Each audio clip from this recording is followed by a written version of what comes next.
Hi, my name is Chevis Mays, and I am the Operations Manager for Stand Up Placer. Stand Up Placer is a domestic violence, sexual assault, and human trafficking agency that serves Placer County survivors. So today I am so excited because I have my friend, Miss Reggie, in the studio with us today, and she's going to give us some information on how to serve the Asian Pacific Islander population when it comes to domestic violence. So here we are. Hi Reggie, how are you? Hi, I'm doing well. So it is a very tricky question to look at how to serve Asian and Pacific Islander communities because, as we all know, Asian Pacific Islander communities are actually divided into multiple regions, languages, cultures. And so, therefore, with expertise, it is very important to pay attention to individuals' background. That might be their socioeconomic background, education, culture, religion, and also the way their parents brought them up. As we all know, experiences really a factor to make decisions in life. And also it is a factor of what do we want in life. And in terms of domestic violence, it is very important for advocates to pay attention and give that listening, active listening portion of it in order to know the survivor and how to serve them. Okay, so thank you for that introduction. So historically, and even at this present time, we know that marginalized communities live in dangerous intersections of racism, sexism, and other oppressions. How do these intersectionalities affect the Asian Pacific Islander communities? Historically, we know that Asian Pacific Islanders, especially when we look at Chinese exclusion, Japanese exclusion in this country, it is a very hard part of history. And I think we're bringing that to us and we cannot erase that. It's already a part of how we are treated and how the communities actually have seen us as people. There were times as a Filipino myself, although I was not raised here, I'm an immigrant.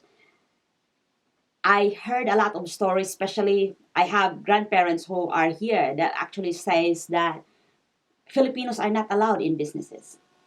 And we look at this in proportion in our communities, how women are viewed as a part of the household. They tend to say that women should be staying home, take care of their children.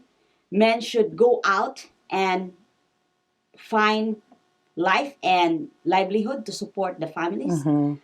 We also look at how culture really look at the different gender roles, and it is affecting, especially for a lot of Asian and Pacific Islander, because these are changing the way how they look and perceive life, and how they raise their children. Also, we cannot deny the fact that the media, how they portray our women, is really,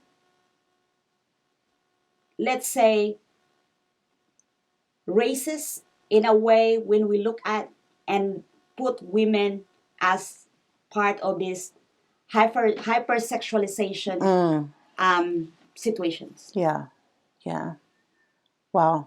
It's interesting that you say that because, I hear what you're saying, regarding the Asian Pacific Islander communities, but I think, that's kind of like for other marginalized communities as well. I know, like in the Black community, I know that women we're taught what happens in the house stays in the house.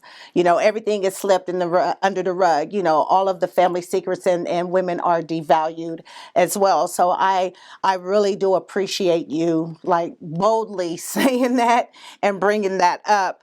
So in the context of domestic violence, how do the Asian Pacific Islander communities view domestic violence?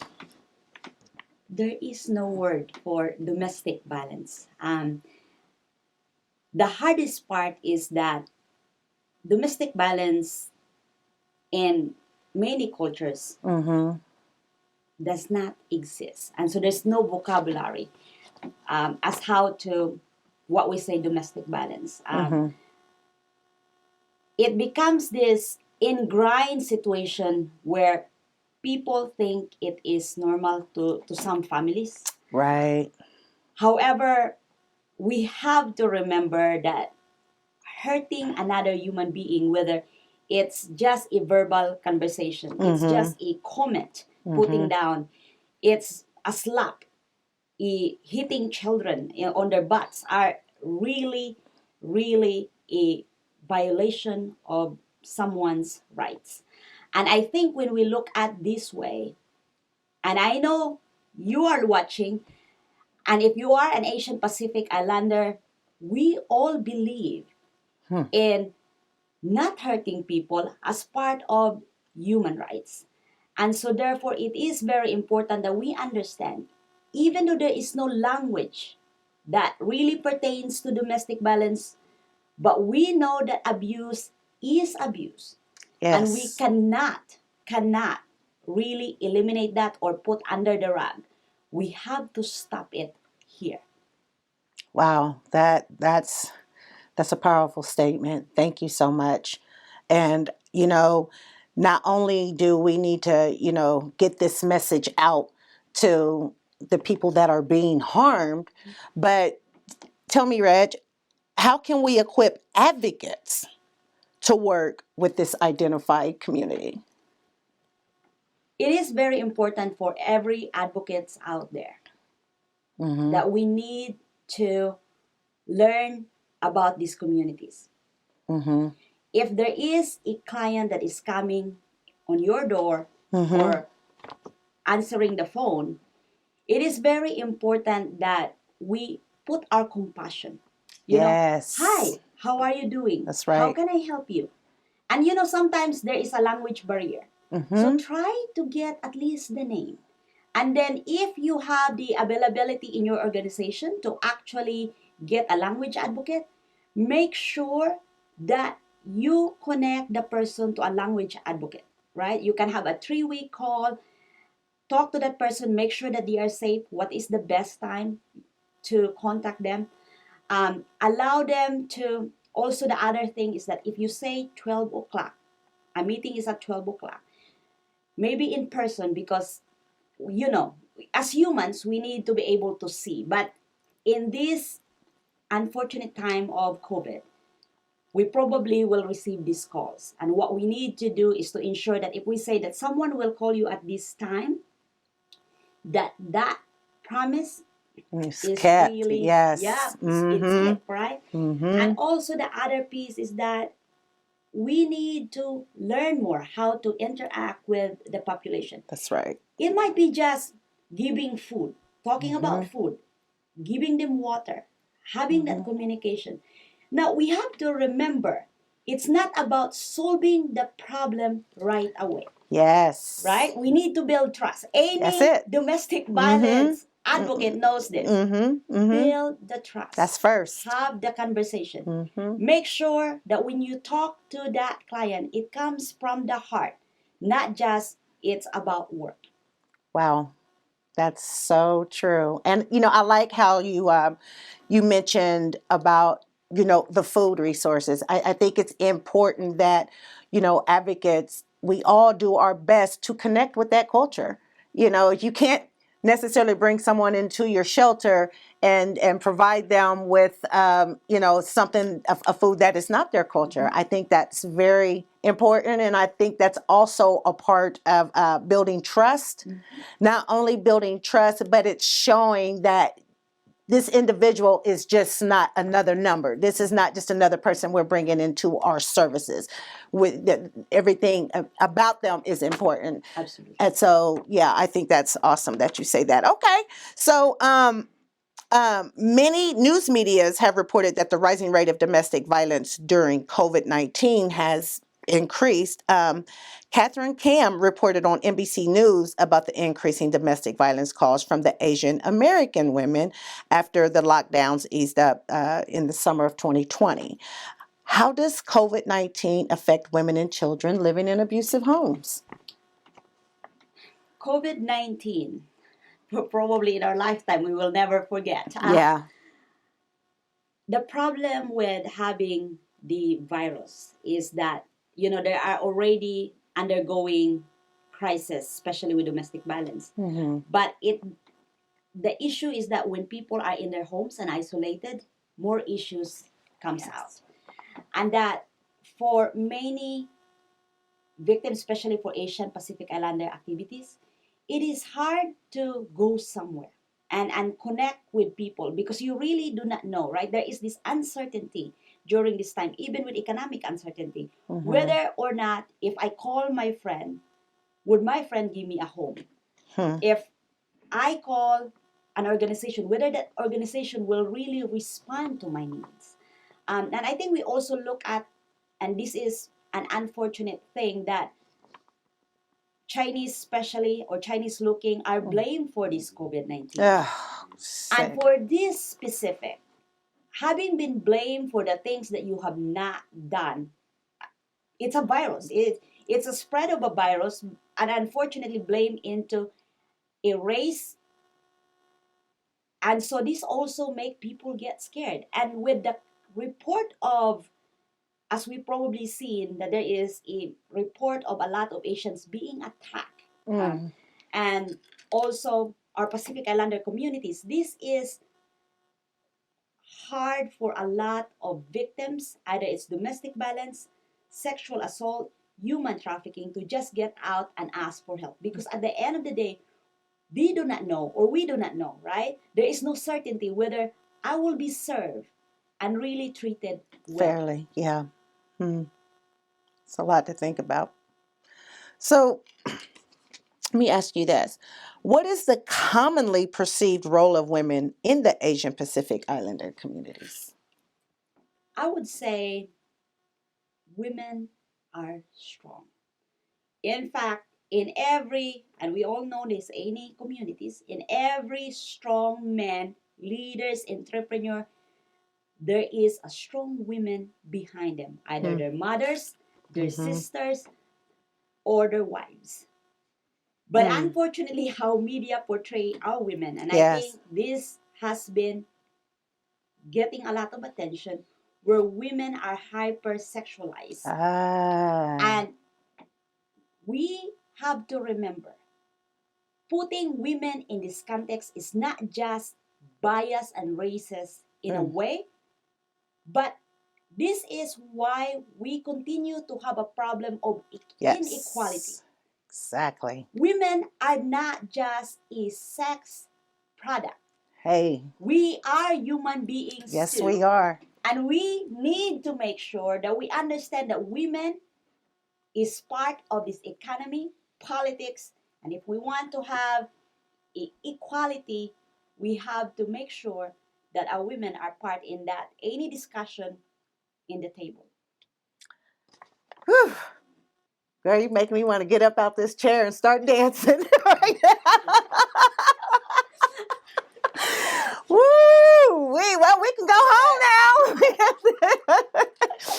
Thank you so much for that. And you're right. That is so important.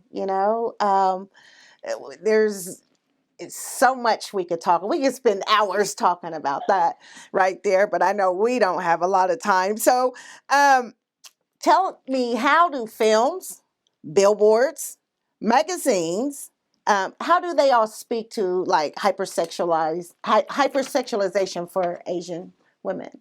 So let's look at our magazines, for example. Okay. We see women, instead of dressing up nicely with their professions, Mm-hmm. We see them in negligee, Mm-hmm. right? Mm-hmm. We see them portrayed into massage with their nice hands, right?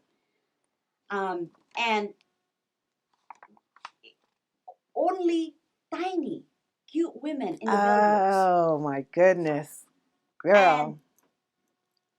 we will see probably a lot of Asian, cute looking Asians around, right? In these billboards and all these magazines. But the reality is that as much as how we portray women, I think we need to ensure that it needs equal representation of how we portray women. Women are not just commodities into sexualization, and we also need to remember the way we put this into context and also human trafficking.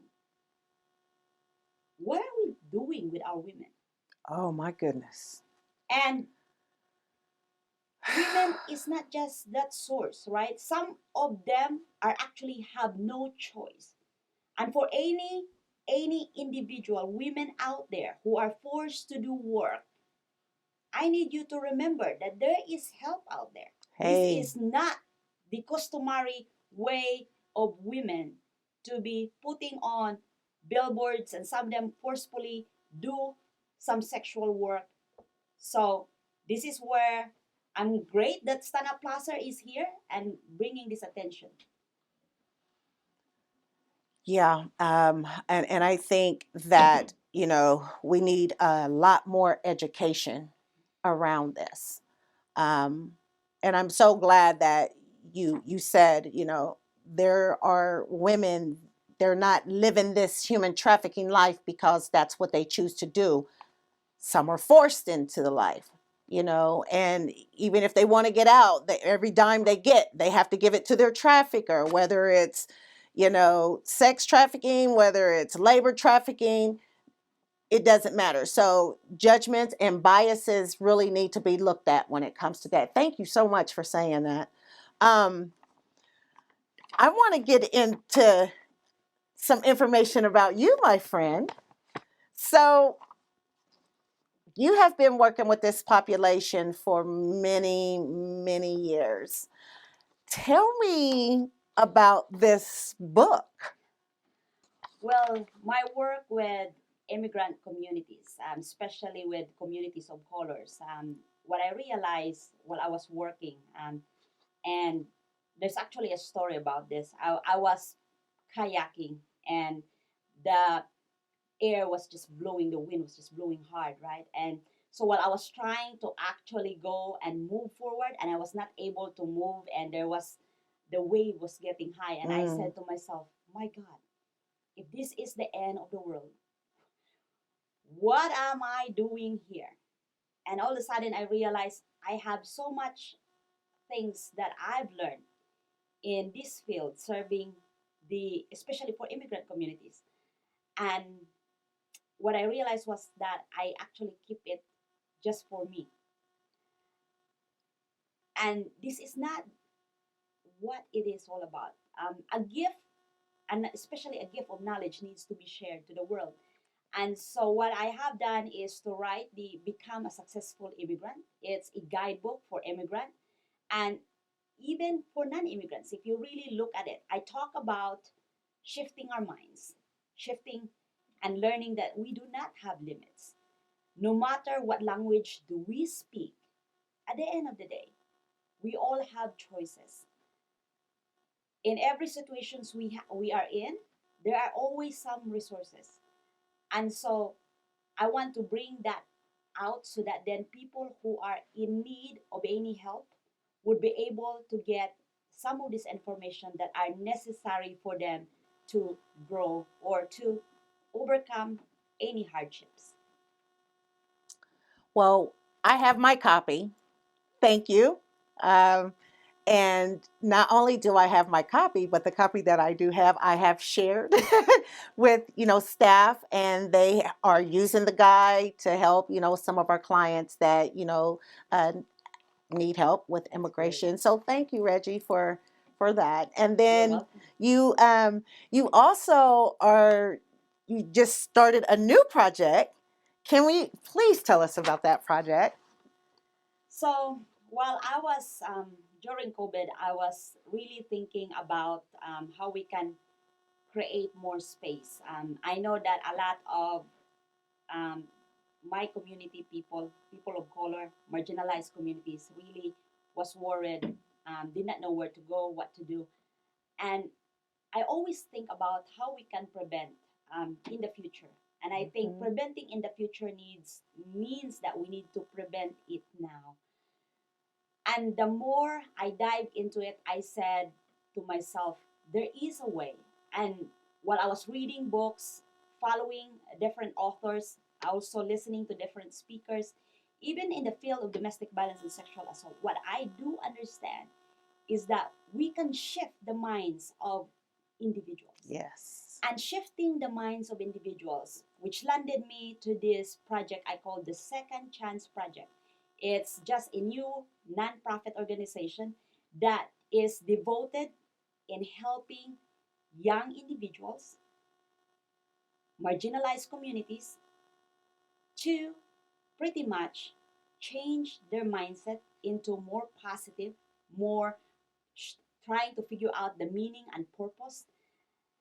And this transformation needs a lot of work. And I hope that those who have the experience to become a coach or are coaches in our communities, that you will get involved Yes. into this project. Well, Reggie, if there's anything that I can do as just an individual, being your friend, please let me know. I would love to be a part of anything that you put your hands to, because anything you touch, girl, it turns gold. It just does. It just does. I know there have been many times I've been able to call you for resources, or just to help people, and the feedback is always awesome.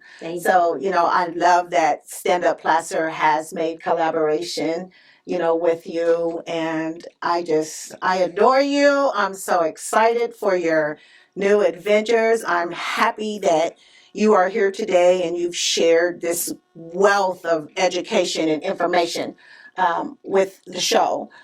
So tell us how we can refer people to you, what information you can share. The Second Chance Project has the website. It's www.the second number two nd second chance project.org. And you can also call us 916-613-2464 for more information. Okay. Well, thank you. I hope everyone got that. So I'm elated to have this time. I want to thank everyone who's watched the show today. I want to give a special shout out to ACC TV for giving us this opportunity. I want you to know here at Stand Up Placer, we care about you. We know that if you need any resources, you could always give us a call at 800-575-5352. And I don't want to close the show without saying this. You are not alone. You are not judged. You deserve to be loved, respected, and most of all, protected. So please know, give us a call anytime. We're 24 hours a day, 7 days a week. Okay? And thank you once again for watching the show, and keep your head up, and we'll see you the next time.